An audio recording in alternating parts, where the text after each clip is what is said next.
Hi, this is Shiloh here at Gateway Cottage Wellness Center, and today I'm doing a video on how to cleanse crystals and minerals based on you guys' request. One of the most popular ways to cleanse crystals and minerals is by using white sage, which looks like this. And there are many different varieties of white sage, much of which you can find here in the Southwest, and collect yourselves and dry it and burn it.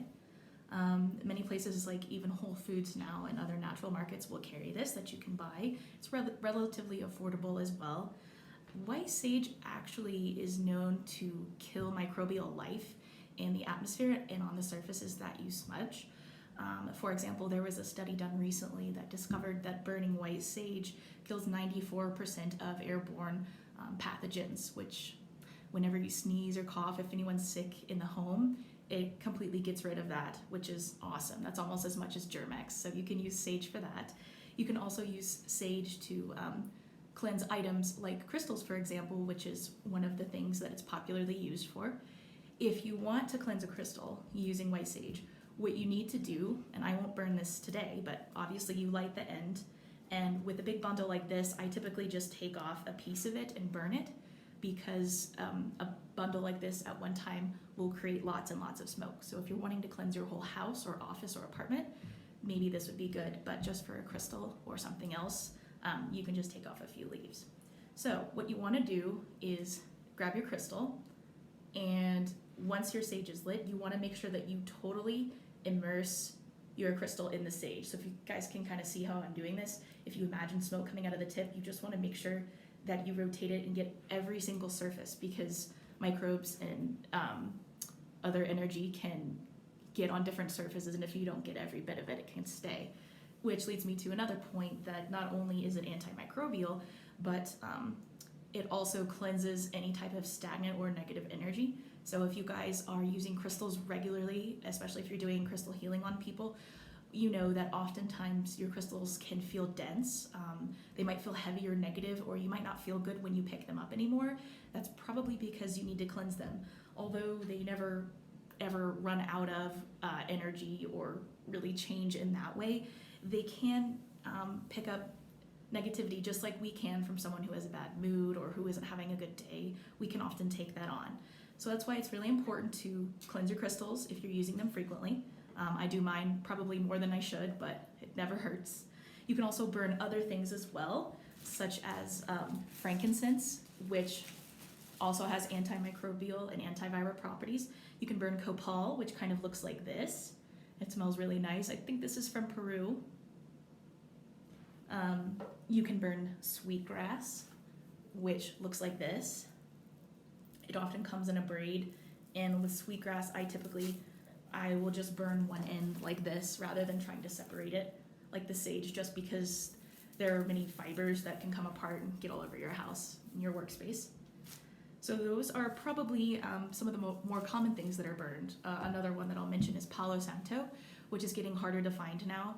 It is a type of wood that when you burn it, it smells very, very sweet, and it also has properties similar to these other ones that I've shown you today, and is really commonly used to cleanse energy. So if you guys are having allergies, maybe try a different one and see which one works best for you, because different ones will affect your allergies differently. Another way to cleanse, you certainly don't have to burn everything. You can just use the sun. The sun's rays, the UV rays, is also antimicrobial and will kill little microbes that are in water.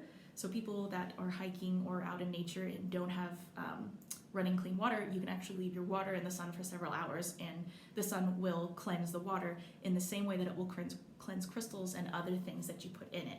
My only word of caution with using the sun is that if you have a colored crystal like amethyst or citrine or anything that is really vibrant in color, the sun will bleach it if you leave it for too long. So I recommend no more than 5 minutes at the most if you're using crystals that have colors in them. So you can leave them in the sun, just not for more than 5 minutes. Some people will also use the moon, which is a lot softer. I typically like to use the moon to charge my crystals after I've cleansed them in the sun, but you could use the moon as well. You can also use clean running water, especially water that's outside in nature, like a creek or the ocean, which again, salt is very cleansing, so you can use salt water to soak your crystals. My caution with that is do your research first and be aware that your crystal is waterproof. You want to know if they're water soluble or not. Some crystals that are softer, such as selenite, will actually dissolve in water. So you want to be very careful and very knowledgeable about which stones you're going to put in water first. Also, I don't recommend using salt on crystals that are highly polished, as it will scratch the surfaces. So salt is better on some of the harder rough stones that you can use. So just be aware of those factors when you're cleansing your crystals. And then the last and perhaps most convenient way of cleansing crystals is going to be sound. You can use a lot of different things to create the kind of sound that is cleansing. I don't recommend typically turning up your stereo and playing something, rock music or whatever. What you want is vibration of something that's typically calming and something that's more constant, such as Tibetan singing bowls. You can also use tuning forks. I actually have some CDs that have a very steady beat, and there are only like a few different notes that are specifically for cleansing. All of those things are really, really great because everything is vibration, and sound is a powerful way to change the vibration of anything that you're working with, especially crystals and minerals. So those are my top 4 ways of how to cleanse your crystals and minerals.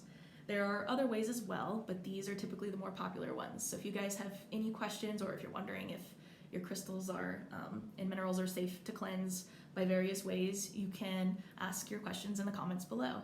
Thank you so much, and have a great day from Gateway Cottage Wellness Center. Bye-bye.